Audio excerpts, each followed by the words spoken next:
En 1898, le psychologue Edward Thorndike, spécialisé dans les théories comportementales, décida de réaliser une expérience sur des chats. L'expérience à proprement parler consistait à enfermer un chat dans une boîte munie d'une porte fermée par un dispositif simple comme un levier ou une plateforme à actionner. Et une fois que le chat avait réussi à ouvrir la porte, il pouvait ensuite s'échapper de la boîte et recevait en récompense un bol de nourriture. Bien évidemment, la plupart des chats, à peine rentrés dans la boîte, cherchaient immédiatement à s'enfuir.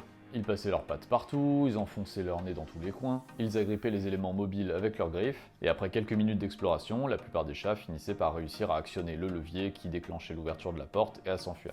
Et Thorndike réitéra l'expérience avec les mêmes chats durant plusieurs semaines, les remettant toujours dans la même boîte avec le même levier à actionner.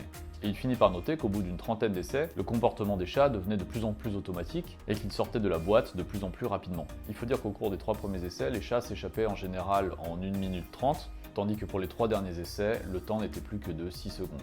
En effet, avec la pratique, les chats commettaient de moins en moins d'erreurs et allaient de plus en plus vite, leurs actions devenaient de plus en plus rapides et automatiques, ils ne répétaient plus les mêmes erreurs et se dirigeaient directement vers la solution. Et à la suite de cette étude, Edward Thorndike décrivit ainsi le processus d'apprentissage. Les comportements suivis de conséquences satisfaisantes tendent à être répétés et ceux qui produisent des conséquences désagréables ont moins de chances d'être répétés. Et cette expérience réalisée sur les chats nous éclaire sur plusieurs points. La première, c'est qu'elle répond à la question fondamentale de ce qu'est une habitude. La deuxième, c'est tout simplement pourquoi est-ce que le cerveau s'emploie à construire des habitudes. Et la troisième, c'est bien évidemment comment est-ce que les habitudes se forment au cours de notre vie. Alors une habitude, c'est tout simplement un comportement qui a été répété tellement de fois que son action est devenue automatique. Donc à chaque fois qu'on rencontre une situation nouvelle dans la vie, notre cerveau se demande comment est-ce qu'il doit réagir. Un peu comme le chat de Thorndike, vous allez vous demander ce qui fonctionne, vous allez faire des essais, vous allez faire des erreurs, vous allez tâtonner, et au bout d'un moment, vous allez finir par trouver une réponse que vous allez pouvoir appliquer pour résoudre la situation en question. Par exemple, si un jour vous êtes anxieux, vous pourriez tout à fait découvrir que jouer aux jeux vidéo diminue votre anxiété. Ou alors que c'est plutôt courir qui va diminuer votre anxiété. Ou alors que c'est de vous affaler sur le canapé qui va diminuer votre anxiété. Dans tous les cas, quel que soit le type de réponse que vous allez donner, votre cerveau va vivre comme une véritable victoire la résolution de ce problème. Et donc votre cerveau va immédiatement commencer à répertorier tous les événements qui ont précédé la récompense. Comme s'il se disait « Attends une minute, c'était pas mal ça, qu'est-ce que j'ai fait avant ?» Et ce comportement, c'est tout simplement la boucle de rétroaction sur laquelle repose tout le comportement humain, à savoir essayer, échouer, apprendre, réessayer mais différemment, échouer à nouveau ou réussir.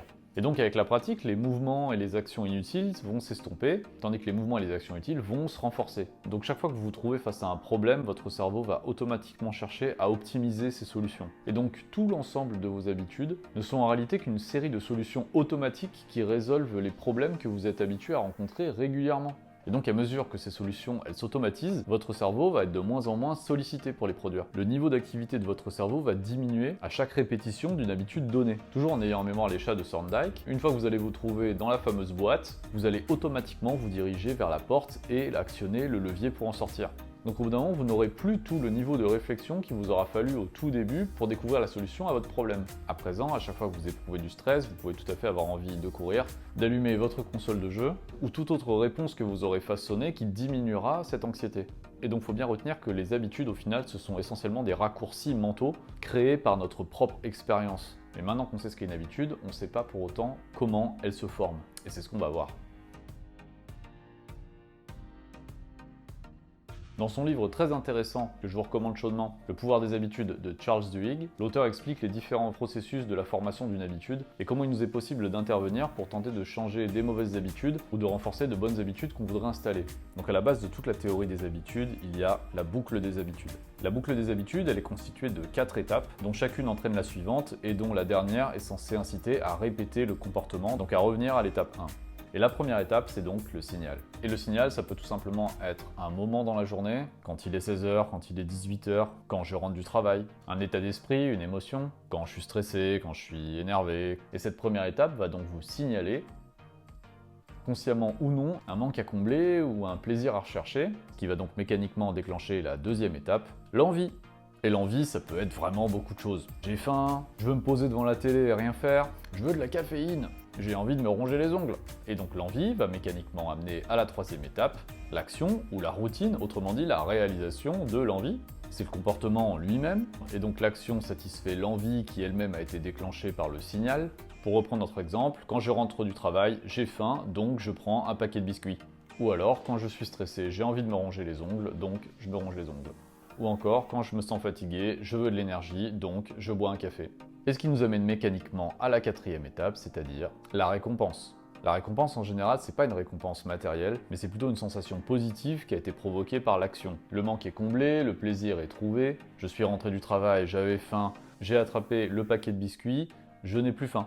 J'étais stressé, j'avais envie de me ronger les ongles, je me suis rongé les ongles et j'ai un peu soulagé mon stress. Je me sentais fatigué, j'ai eu envie de retrouver de l'énergie, j'ai bu un café, j'ai la sensation que je vais pouvoir péter le feu. Et donc cette boucle des habitudes, elle est vraiment interdépendante et peu à peu, notre cerveau va rapidement associer la récompense à la quatrième étape avec le signal, la première. C'est-à-dire que la prochaine fois que le signal apparaîtra, le cerveau nous rappellera l'issue positive, à savoir la récompense, ce qui nous donnera à nouveau l'envie d'effectuer la même action pour obtenir la même récompense. Et l'habitude est créée. Et donc vous l'aurez peut-être remarqué, cette boucle d'habitude, elle fonctionne aussi bien pour des bonnes habitudes que pour des mauvaises habitudes. Si quand vous rentrez chez vous et qu'au moment du signal, à savoir le moment où vous passez le pas de votre porte, votre envie c'est de vous vider la tête et que pour ça vous enfilez vos baskets et vous allez courir dehors, ce sera forcément différent si pour résoudre la même envie, vous vous affalez sur le canapé. La récompense sera plus ou moins la même, puisque vous vous sentirez apaisé après la course et après vous être affalé devant le canapé. Mais forcément, à choisir, il y a une des deux routines à long terme qui s'avère un peu meilleure pour la santé que l'autre. Et donc connaître la structure de base qui forme vos habitudes, c'est véritablement capital si vous voulez essayer soit de changer des mauvaises habitudes, soit d'en adopter de nouvelles. Parce que vous pouvez tout à fait créer de nouveaux signaux, comme par exemple le fait de mettre un réveil plus tôt le matin pour vous entraîner chez vous, pour aller courir. Vous pouvez aussi, si un signal déclenche par exemple une envie pas forcément très saine, plutôt que d'essayer de résister à cette envie, ce qui va épuiser votre volonté jusqu'à ce que vous n'en ayez plus et que vous accomplissiez à nouveau cette envie, eh bien ne cherchez pas à modifier l'envie, mais modifiez plutôt l'action qui est déclenchée par l'envie. Si l'envie qui par exemple a été déclenchée, c'est de manger une barre chocolatée, gardez cette envie de manger, mais remplacez-la par quelque chose de potentiellement plus sain qu'une barre chocolatée. Voilà, donc dans cette vidéo, on a vraiment vu ce qu'était une habitude et comment elle se formait. C'est vraiment important de connaître de quoi sont faites vos habitudes. Tout simplement parce que les comportements répétés qu'on fait peut-être depuis plusieurs années, si vous voulez en changer certains, ils peuvent être modifiés pour peu que vous connaissiez ce qui déclenche les actions ou les envies.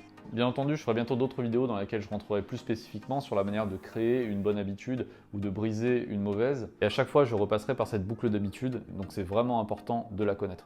Voilà, merci d'avoir suivi cette vidéo. Si elle vous a plu, n'hésitez pas à lui mettre un petit pouce bleu. Abonnez-vous également à la chaîne pour ne pas rater les prochaines vidéos qui sortiront. Et si la mise en place d'habitudes durables pour être en meilleure santé au quotidien, sans frustration, sans privation, vous intéresse, j'ai créé une formation vidéo gratuite de 7 jours dont le lien se trouve dans la description ci-dessous. Moi je vous dis à bientôt pour une prochaine, portez-vous bien, ciao.